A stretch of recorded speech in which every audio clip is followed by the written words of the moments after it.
वशिष्ठ जी से पुत्री इष्टि यज्ञ करवाया। यज्ञ कुंड से यज्ञ नारायण प्रकट हुए और खीर का पात्र वशिष्ठ जी के हाथ में दिए। वशिष्ठ जी ने खीर का पात्र दशरथ जी को दिया। दशरथ जी ने उसके 3 हिस्से किए, तीनों रानियों को दे दिए। समय आया और तीनों रानियों के संतान हुई, राम लक्ष्मण भरत शत्रुघ्न। बोले राजा राम भगवान की जय। राजा श्री राम जी के कुश हुए, उसके अतिथि हुए, अतिथि के निशित हुए, निशित के नल हुए, नल के नभ हुए, नभ के पुंडरीक हुए, पुंडरीक के देवधनवा हुए, देवधनवा के देवानीक हुए और देवानीक के परिमात्र हुए, परिमात्र के वज्रनाभ हुए, वज्रनाभ के हिरण्यनाभ हुए, हिरण्यनाभ के छत्र हुए और इसके बाद कलयुग आ गया।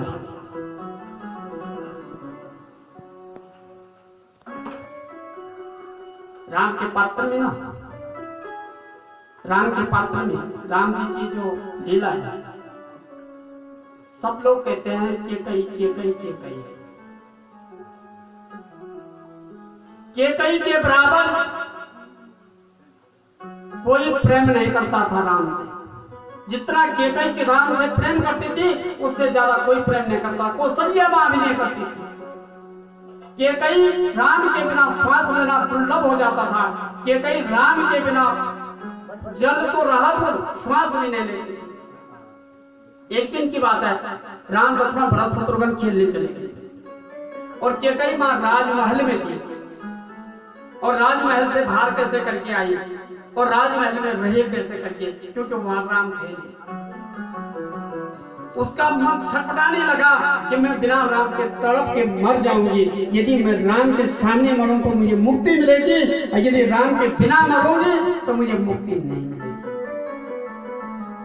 ये कहीं को ऐसी कृपा थी परमपिता परमात्मा की कि वो राम को जानते थे कि राम नहीं है, ये परम मोक्ष का धाम है। जो बात कौशल्या मां नहीं जानती थी वो बात केकई मां जानती थी।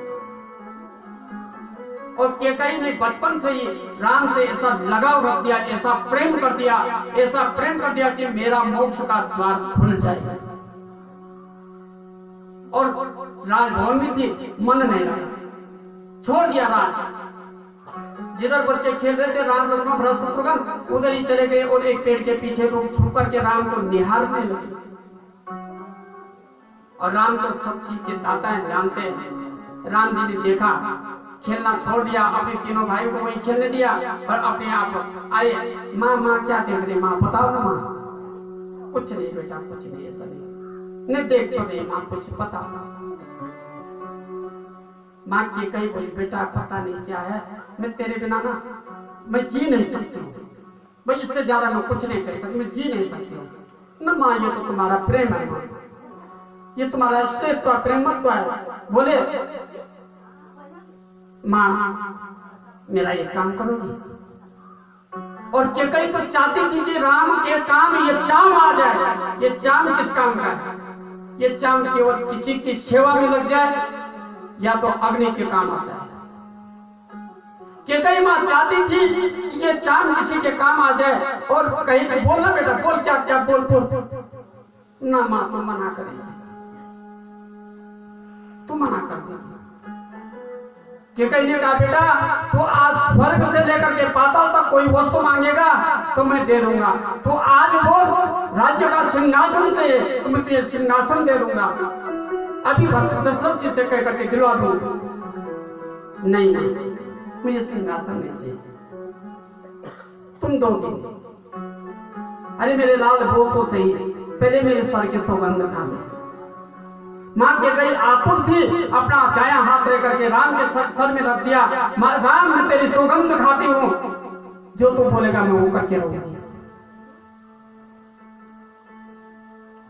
राम ने कहा मां हो सकता है हम जो मांग रहे हैं ना उससे तुम्हारा नाम कलंकित हो सकता है, कोई अपनी बेटी का नाम नहीं रखेगा। कि कहीं ने कहा कोई नहीं बेटा,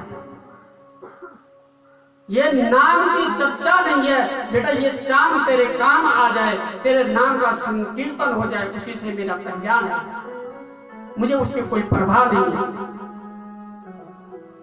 राम जी बोले मां हम जो वस्तु मांग रहे हैं ना, हो सकता है आप असमय पे विधवा हो सकती हो। माँ के कई ने कहा, ऐसी क्या वस्तु है जो तुम ऐसी मांगेगा, क्या चीज है ये? और थोड़ी देर सोचने के बाद बोली, मुझे ऐसा सौभाग्य क्या चाहिए जिस सौभाग्य में राम न हो। मेरा राम यदि मेरे साथ है और मेरा मोक्ष का द्वार खुल जाएगा तो मेरा हमेशा अखंड सौभाग्य रहेगा। बेटा मुझे ये भी मंजूर है, तो मांग के दे। राम ने कहा, मां ऐसा है ना, जब मैं विवाह करके आऊंगा तो आपके पिता के पास दो वरदान रखे हुए सुरक्षित। बोल तेरे को 9 लाख हार दिलवाना है, तेरे को राज का सिंहासन दिलवाना है, तेरे को क्या चाहिए वो बोल दे। नहीं मां मुझे ये कुछ नहीं चाहिए। तो बोल क्या चाहिए? कि मुझे 14 वर्ष के लिए वनवास भेज देना और मेरे भाई भरत को ना राजगद्दी पे बिठा देना। मां धड़ाम से जमीन पे गिर पड़ी, मां को श्वास ली। ऐसा समय मां कौशल्या को नहीं मिला जो समय कैकेयी को प्राप्त हुआ। और राम जी ने अपने हाथ में मां का सर रखा और दुपट्टे से मां को हवा दिला रहे, मां को जीवित करवा रहे। मां जीवित हुई, सर में हाथ रखे। हमने कोई कसम नहीं ली, हमने अपनी कसम वापस ले ली। हम नहीं दे सकते, हम ये काम नहीं कर सकते। मां तुमने मेरे सर की सौगंध खाई है।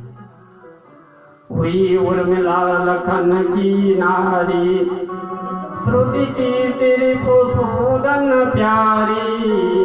हुई मांडवी भरत के बाण, पतित पावन सीताराम।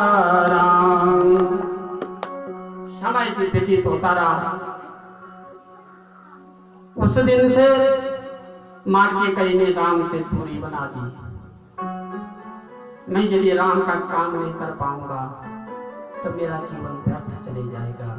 उस दिन से जानबूझ करके जो मां कैकेयी के राम के बिना नहीं रह सकती थी, वो कैकेयी आज से दूर होने लग गई। और मां मंथरा दासी को बोल दिया कि मेरे जीवन को भड़काते रहे, जिससे मेरे आग उगलती रही।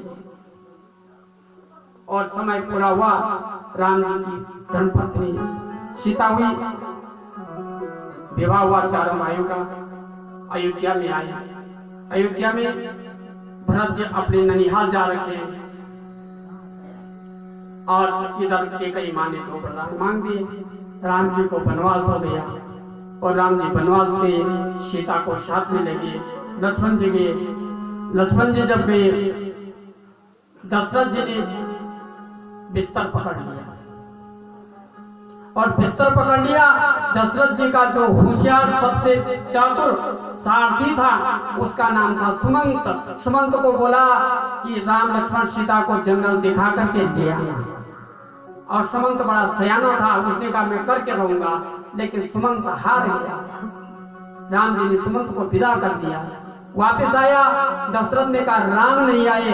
जैसे नहीं ने सुना, राम राम कही राम कही, राम राम कही राम। तन पर हर रघुबर विरह, राहु गयो सुर राम सियावर। रामचंद्र बल जय शरणम। दशरथ जी ने प्राण त्याग दिए।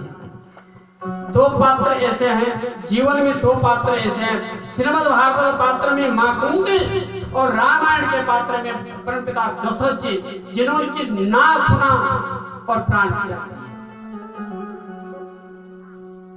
भरत आए घर, पिता का जब इस प्रकार की सुन ली, भरत ननिहाल से आए और ननिहाल से आकर के अपनी मां को इतना कोसे कैकेयी को। और कौशल्या के पास जाकर के भरत मालूम क्या कहते हैं? नहीं मां मैं कैकेयी का नहीं हो सकता हूँ। मां जिस दिन कैकेयी के गर्भ से मेरा जन्म हुआ था, उस दिन मैं मर क्यों नहीं गया था?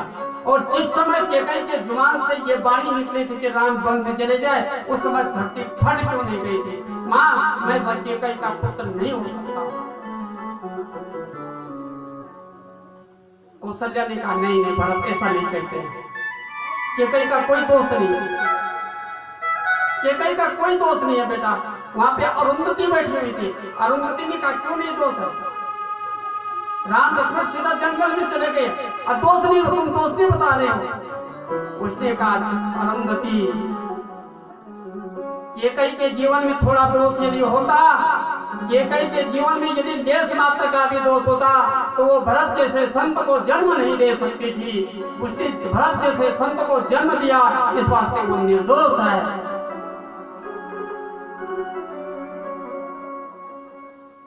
भरत जी ने अपने भाई को मनाने के लिए चित्रकूट गए, राम जी को मनाने लगे लेकिन नहीं माना। राम जी की पादुका लेकर के आए और नंदी ग्राम में लेकर के एक गुफा बनाई और उस गुफा में लेकर के अपना जीवन यापन करने लगे। राम जी आगे चले, राम लक्ष्मण सीता आगे चले और रास्ते में उनको सबसे पहले किसका आश्रम पड़ा? अत्रि मुनि का। अत्रि मुनि की धर्मपत्नी का नाम अनुसुईया है। माताओं, आप धन्यवाद की पात्र हैं, आपकी धन्यवादता है। जब तक मातृ इस संसार में रहेगी तब तक संसार की वृद्धि रहेगी। नारी के धर्म की बात बताएगी। माँ सीता ने अनुसुईया माँ से नारी धर्म का उद्देश्य, क्या धर्म रहा होगा, मैं इस धर्म को बोलूंगा तो मेरी कथा पूरी नहीं हो पाएगी। मैं इस कथा को इतने संक्षेप में ले जा रहा हूं कि जिसका अनुसुईया माँ ने नारी धर्म सिखाया और राम लक्ष्मण सीता आगे बढ़े। आगे बढ़े, आगे बढ़ करके उनको सबसे पहले कौन मिला? सुतीक्षण जी महाराज। सुतीक्षण जी महाराज जी मिले और सुतीक्षण जी किसके शिष्य हैं? अगस्त्य ऋषि की। अगस्त्य ऋषि जी का नाम एक कुंभज भी है। यह श्रीमान जी कुंभ से उत्पन्न हुई और इनके शिष्य हुए सुतीक्षण। सुतीक्षण क्या करता है? अपनी कुटिया में बैठा हुआ है, श्री राम जय राम जय जय राम, श्री राम जय राम जय जय राम, श्री राम जय राम जय जय राम, श्री राम जय राम। दोनों हाथों में करताल लिए राम जय जय राम, श्री राम जय राम जय जय राम। दोनों हाथों में करताल लिए हुए और करताल लेकर के राम राम जप रहा है।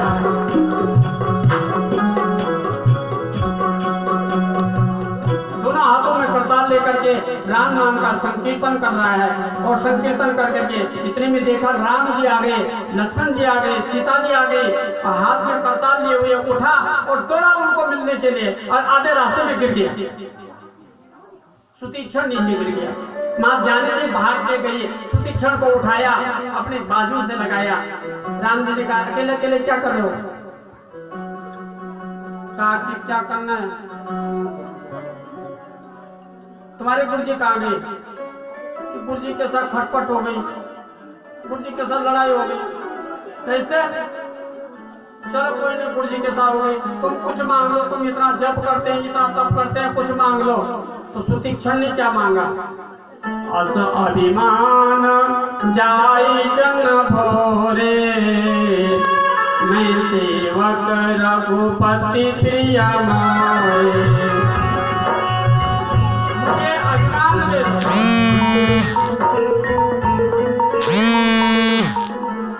मांग लो। तो कहा मुझे अभिमान दे दो। सुतीक्षण ने कहा मुझे अभिमान दे दो। शास्त्र अभिमान की अवहेलना करते हैं और सुतीक्षण अभिमान मांग रहा है। कैसा अभिमान? अस अभिमान जान भई मोरे, मैं सेवक रघुपति प्रिय मोरे। मेरा संसार में रघुपति से अलावा और कोई है ही नहीं और ये अभिमान मेरे जीवन में रहे कि मेरा राम है। राम जी ने कहा वो तो है ही तुम, चलो तुम्हारी खटपट ठीक करवा देते हैं, तुम्हारे गुरुजी से मिला देते हैं। कहाँ है तुम्हारे गुरुजी? क्या हो गया? क्या बोलो?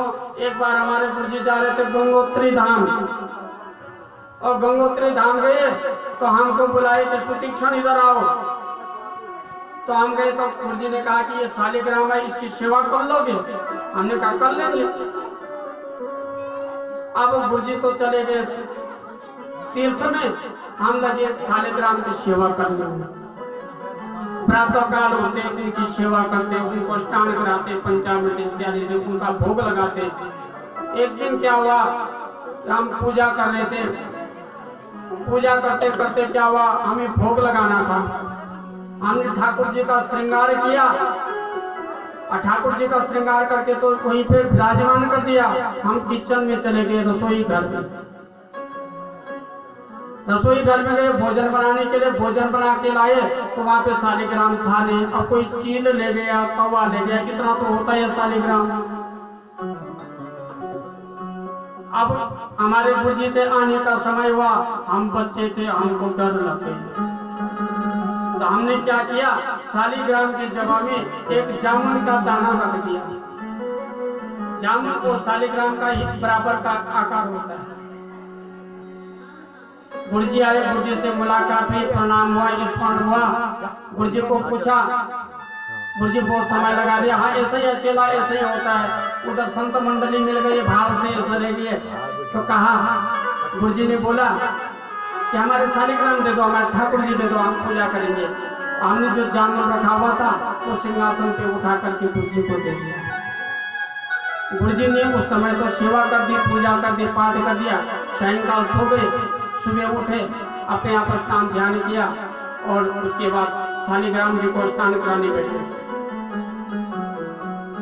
अब हमारे शास्त्रों में एक ऐसा नियम होता है कि शंखोदय से ठाकुर जी को स्नान कराते हैं, हाथ से घंटी बजाते, सहस्त्र शीलिका फुलका सहस्राक्ष सहस्त्रपाद। तो जब तक शंख से गिरता रहा तब तक तो जामुन का कुछ नहीं हुआ। अब उसके बाद क्या किया कि बाएं हाथ में लोटा पकड़ लिया, दाएं हाथ से शालिग्राम जी उठाए और मलने बैठ गए कि इनका चंदन उंदन निकल जाए। अब चंदन क्या निकलना था, जो जामुन का दाना था उसका बूंदा तो निकल गया, उठली नहीं गई। गुरुजी को आ गया गुस्सा, क्रोध में आए, सुना प्रतीक्षा नहीं कराओ, पढ़ा लिखा हुआ बेवकूफ नालायक बनता है, ऐसा करता ठाकुर जी के साथ, तुमने ऐसा काम क्यों किया? क्या है हमारे ठाकुर जी? तो प्रतीक्षण क्या बोला, पुन्नी पुन्नी चंदन पुन्नी पुन्नी पानी, पुन्नी पुन्नी चंदन पुन्नी पुन्नी